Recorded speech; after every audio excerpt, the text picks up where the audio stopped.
So I would love to entertain questions if anyone would like to ask me anything about being a professional artist, about anything I've talked about. If anyone has yes.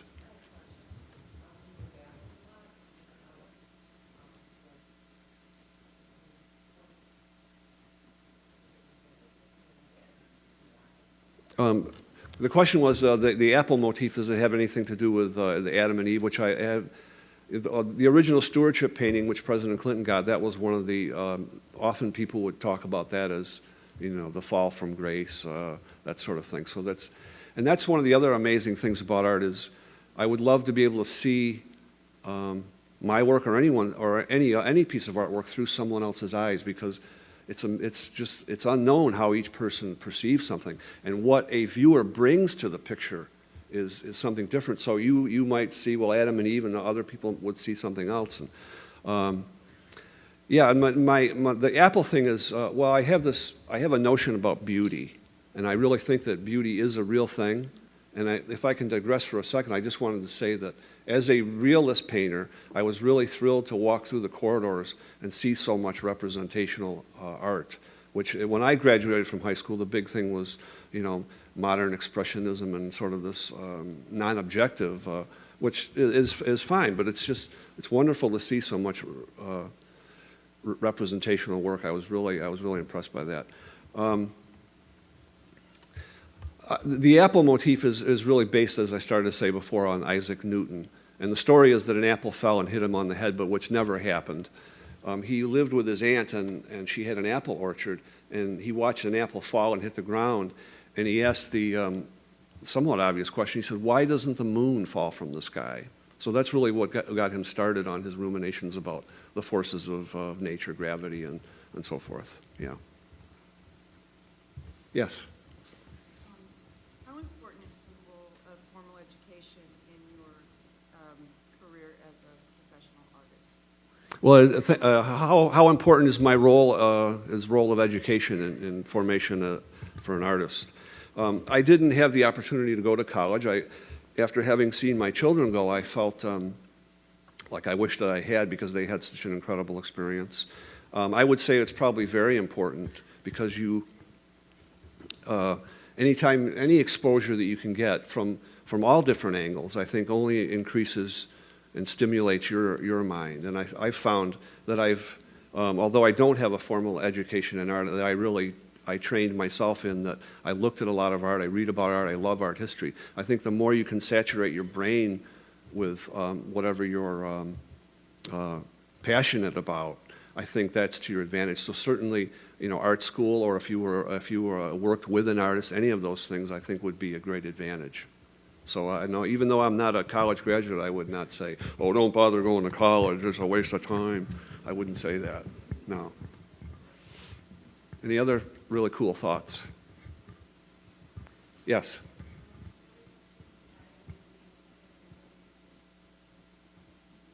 What inspired me to be a painter, and when did I finish my first painting? Well, I was, ever since I can remember, and probably this is a similar story to most of you, is that you just have this ability, even when you're really little, and you draw and draw, and even when you should be studying geometry, you're drawing, a dragon in the back of the, Mr. Mort, what are you doing back there? So yeah, it's kind of I often use the word curse, which is not a good word, but it is something that you're compelled to do. And so I always did it, and I fell in love with watercolor painting because it seemed to transcribe very well with from drawing, which was my sort of natural inclination, was to do pencil drawings.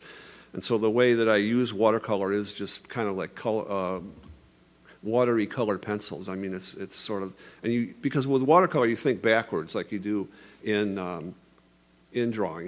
You darken around things that you want to be light. So it's a very similar train of thought. And part two of your question was, when did I finish my first painting? I can't remember. I did take art classes in high school, and I had some really incredible art teachers who encouraged me, people used to tell me that when I was 11 or 12 years old, they say, when you grow up, you're going to be a famous artist. And I used to say, no, I'm not. I'm going to be in the NBA. But at 5'10", it never happened. But they were actually right. I mean, I actually did become an artist. Whether I liked it or not, it was just how it worked out. My first serious painting was when I was about 18, when I really focused and I knew that's what I wanted to do. At that point, I knew I wanted to be a painter and, you know, not a potter or a sculptor. I just really focused on it. Yeah. That's a good question, though. Yes?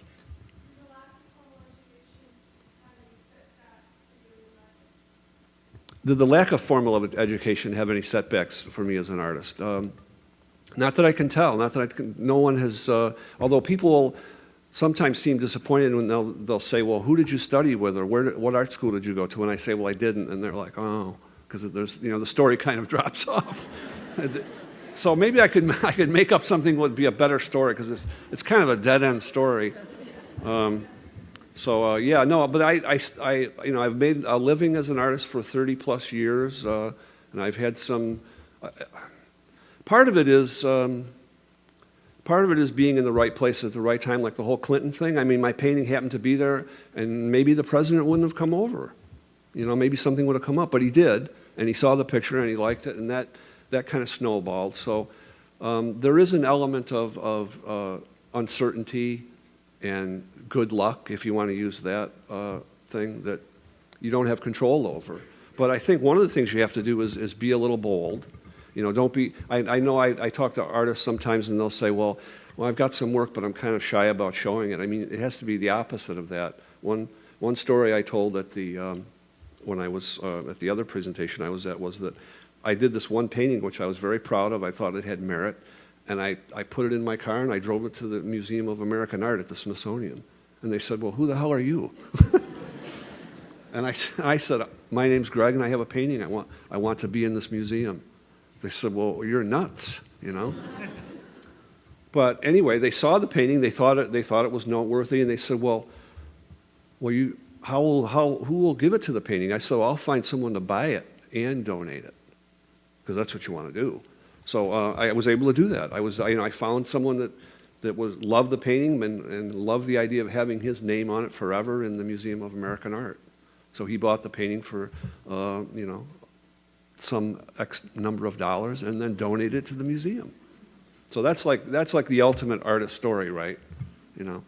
So, but the real point of that story is that you can't be afraid to just storm into a place and say, "Hey, check it out. You know, look at this. Don't you think this is cool?" I mean, it doesn't always work out. They might kick your butt out the door, but you don't know until you get there and really confront it. And anything in life it's an important lesson. So anyway, yeah. Any other great questions? Yes.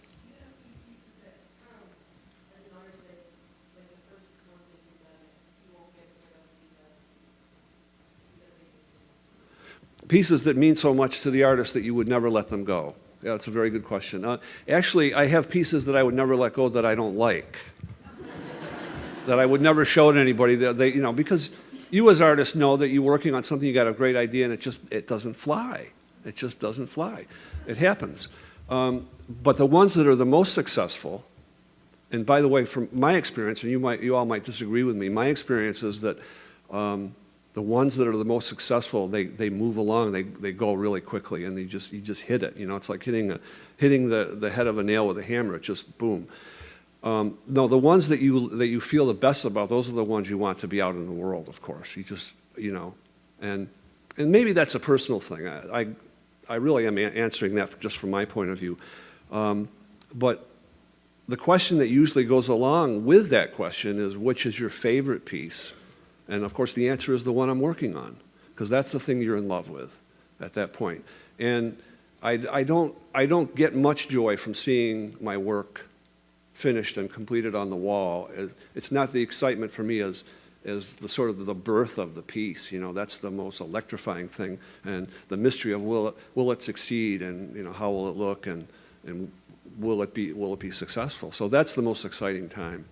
Yeah, but good question. Yes, sir.